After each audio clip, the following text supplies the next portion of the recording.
Hey, good morning. So it's Tuesday. Tuesdays with Todd makes perfect sense, right?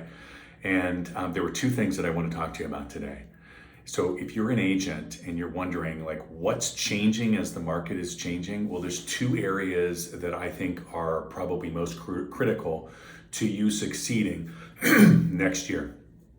Number one is from your online lead perspective, you probably have already seen this. Leads have decreased by as much as 80-90%.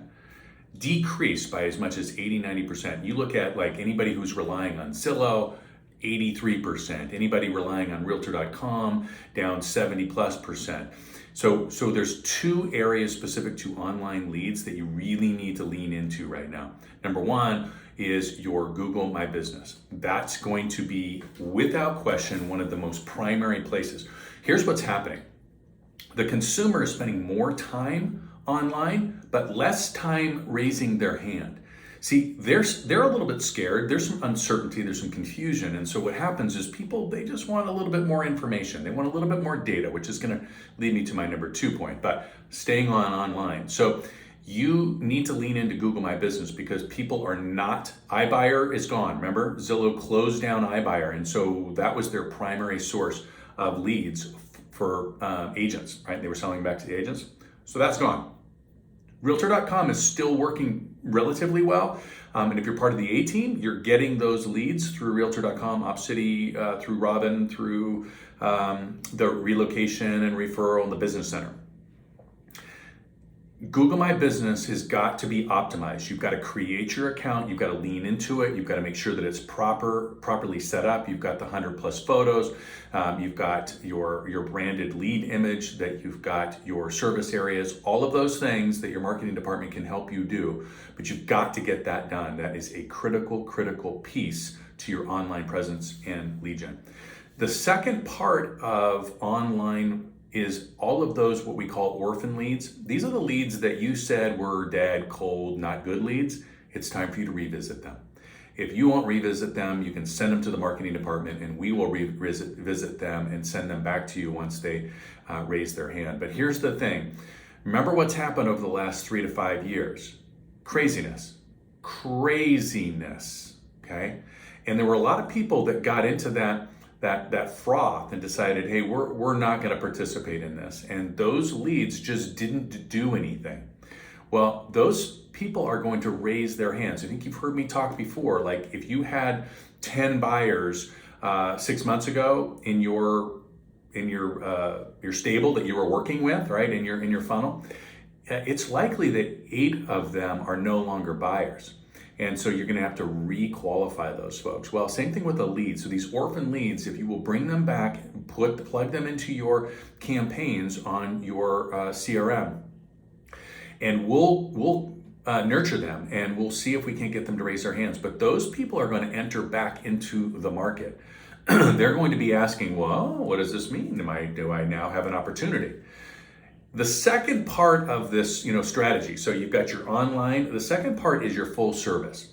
Folks, when the market, remember what Ryan Gorman said, right? Everybody looks like an elite athlete when you're running downhill.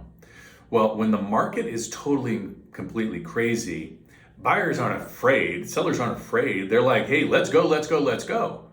Well, now that interest rates are up, well, that's scary for buyers. And now that inventory is beginning to tick up and we're starting to see maybe even a compression in values, now you have sellers who are scared. So now everybody's scared, right?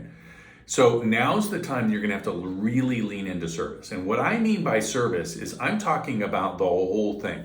Your communication cadence has got to go up exponentially. The information that you're providing has got to be absolutely relevant. Your scripting and dialogues have got to be absolutely on point. If you cannot, listen to me, if you cannot right now, right here with confidence, answer the top 3 questions or objections that every buyer and seller give you, you are not doing your job. Right? I'm just going to say it. That's the way it works. So those 3 questions, what are they? The level of services you've got to provide for both your buyer and seller has got to go up exponentially. Folks, you have concierge service. I would recommend that you leverage them. If you want to do it on your own, that's totally fine. Get the checklist, but do the checklist. That means if you've got a listing, how do you onboard the listing? How do you launch the listing? How do you continue to communicate with the listing? Because guess what? Listings aren't selling in 12 minutes anymore, right? So we're back into this space where what was your average days on market before the craziness? That's probably where it's going to end up here as we move forward. What is your cadence of communication? What will you be communicating with those people? And are you establishing that? Are you creating that expectation ahead of time? So your level of service has really, really got to go up. You've got to put the confidence back into the buyer and seller so that they believe that you, in fact, are the right person. And I'm just going to leave you with this one thing. In the absence of that, the one thing that the consumer is going to seek is a discount, right? And we've all gone through this over the last few years, whether it be brokerages offering, we call them the budget brokerages, discounts, or whether it be agents that you're competing with that are saying, hey, listen, yeah, of course, I'll do it for $50, right? There's always somebody out there that will do it for less. There is not somebody that can do a better job. Remember what they say. They don't care what you can do.